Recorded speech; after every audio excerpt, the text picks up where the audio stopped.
اپنے لیے مختص کرنے کے لیے کسی مارک کو بنا کر رجسٹر کروایا جاتا ہے تو اس کو ٹریڈ مارک کہا جاتا ہے۔ ایک اور بہت اہم بات کہ اگر ٹریڈ مارک کسی خاص کلر میں رجسٹر کروا دیا جائے تو وہ فقط اسی کلر کے اندر رجسٹر سمجھا جائے گا، یعنی کہ اس مارک کے تمام رائٹس اس پرٹیکولر رجسٹرڈ کلر کے اندر ہی محفوظ سمجھے جائیں گے ٹریڈ مارک رجسٹرار صاحب کے پاس۔ اور اگر ٹریڈ مارک کسی کلر میں رجسٹر نہیں کروایا جاتا، without specification of any colour register کروایا جاتا ہے، تو اس کو تمام کلرز کے اندر رجسٹر سمجھا جائے گا۔ اور آخر میں یہ دیکھتے ہیں کہ ٹریڈ مارک جب رجسٹر کروا دیا جاتا ہے تو اس کے کیا ایفیکٹس اور کیا کانسیکوینسز ہوتے ہیں۔ تو نمبر ایک، وہ شخص، وہ جو ٹریڈ مارک ہے وہ اس رجسٹرڈ کرانے والی اینٹی کی ملکیت بن جاتی ہے، اس کی پراپرٹی بن جاتی ہے، اس کی ایک ورتھ ہوتی ہے۔ اور دوسرا یہ کہ ٹریڈ مارک جو رجسٹرڈ ہوتا ہے اگر اس کی وائلیشن ہو تو اس کے آنر کے پاس یہ اختیار ہے کہ وہ کنسرنڈ پولیس اسٹیشن کے اندر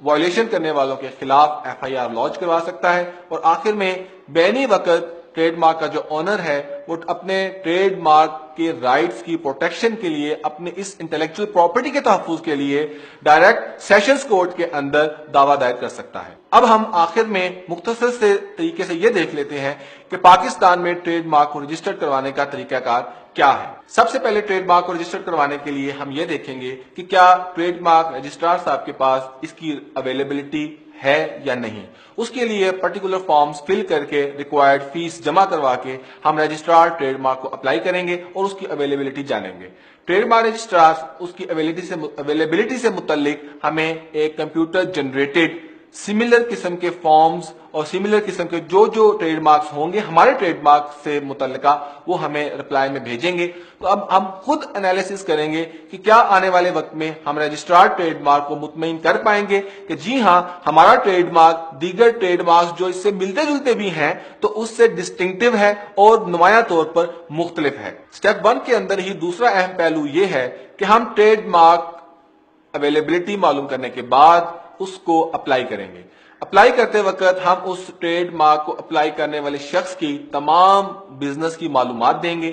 کس کلاسیفیکیشن کے اندر ٹریڈ مارک کو رجسٹر کروایا جا رہا ہے اس کا ذکر کریں گے۔ یہاں پہ تھوڑی سی بات وضاحت طلب ہے کہ کلاسیفیکیشن سے کیا مراد ہے۔ انٹرنیشنلی ٹریڈ مارک رجسٹریشن کے لیے مختلف قسم کی کلاسیفیکیشنز متعین کر دی گئی ہیں، جو کہ اگر آپ کو پروڈکٹ رجسٹر کروانا چاہتے ہیں تو الٹیمیٹلی وہ پروڈکٹ یا وہ سروسز کسی نہ کسی کلاسیفیکیشن کے اندر فال کرتی ہوں گی۔ آپ کو اپنا ٹریڈ مارک رجسٹر کرواتے وقت اس کلاسیفیکیشن کا ذکر کرنا پڑے گا، اور وہ ٹریڈ مارک جو آپ رجسٹر کروانے جا رہے ہیں وہ پرٹیکولرلی اس ایک کلاس کے اندر ہی رجسٹرڈ سمجھا جائے گا۔ کسی اور دیگر کلاس کے اندر اگر کوئی اور شخص اسی طرح کا ٹریڈ مارک رجسٹر کروانا چاہے تو وہ کروا سکے گا۔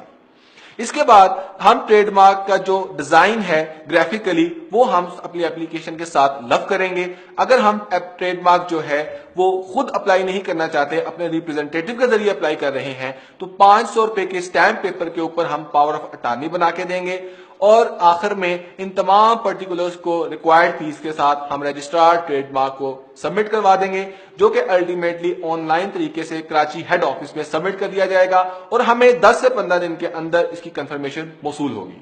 ٹریڈ مارک رجسٹریشن کا سٹیپ 2 یہ ہے کہ جب ہماری اپلیکیشن رجسٹرار ٹریڈ مارک کے پاس پہنچے گی تو وہ اس کا انالیسس کرے گا، اور اگر وہ مطمئن ہو جائے گا تو وہ اس کو رجسٹریشن کے لیے آگے فارورڈ کر دے گا۔ اور اگر رجسٹرار ٹریڈ مارک ہمارے ٹریڈ مارک اور ہماری اپلیکیشن میں دیے گئے تمام پرٹیکولرز کے مطمئن نہیں ہوتا تو وہ اس پہ ہمیں امینڈمنٹ کا ایک موقع دے گا، اور اگر ہم پھر بھی رجسٹرار ٹریڈ مارک کو مطمئن نہ کر پائے تو وہ الٹیمیٹلی ہمارے ٹریڈ مارک کی اپلیکیشن کو ریجیکٹ کر کے خارج کر دے گا۔ اب ہم سٹیپ 3 کی طرف بڑھتے ہیں۔ اگر رجسٹرار ٹریڈ مارک ہمارے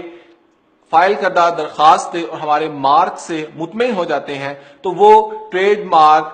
جرنل، جو کہ آفیشیل جرنل ہے ٹریڈ مارک ڈپارٹمنٹ کا، وہاں پہ اس کو پبلش کریں گے۔ عام طور پہ اگر ٹریڈ مارک جرنل کے اندر پبلش ہونے کے لیے بھیج دیا جائے تو یہ پریزیوم کیا جاتا ہے کہ اب الٹیمیٹلی آپ کا ٹریڈ مارک ایکسپٹ ہو جائے گا۔ سٹیپ 3 کے اندر جب ہمارا مارک ٹریڈ مارک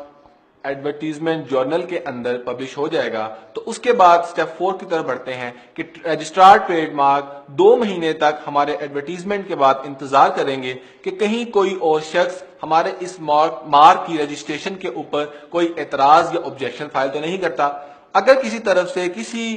شخص نے، کسی فرم نے یا کسی کمپنی نے ہمارے مارک کی رجسٹریشن بطور ٹریڈ مارک کے اوپر آبجیکشن فائل کیا تو رجسٹرار ٹریڈ مارک دونوں پارٹیوں کو طلب کریں گے اور ان آبجیکشنز کو سنیں گے اور ان کا رپلائی بھی سنیں گے، اور اگر رجسٹرار ٹریڈ مارک مطمئن ہو گئے تو وہ اس ٹریڈ مارک کو رجسٹر کر لیں گے، اور اگر وہ مطمئن نہ ہوئے تو وہ اس سٹیج پر ونس اگین یہ اختیار رکھتے ہیں کہ وہ ٹریڈ مارک کو خارج کر دیں۔ اور اگر رجسٹرار ٹریڈ مارک مطمئن ہو جاتے ہیں کہ ان پر اس مارک کی رجسٹریشن پر اٹھائے جانے والے تمام اعتراضات غلط ہیں اور وہ مطمئن ہو گئے تو پھر وہ ایک سرٹیفکیٹ جاری کر دیں گے۔ تو اوور آل ٹریڈ مارک کی رجسٹریشن کا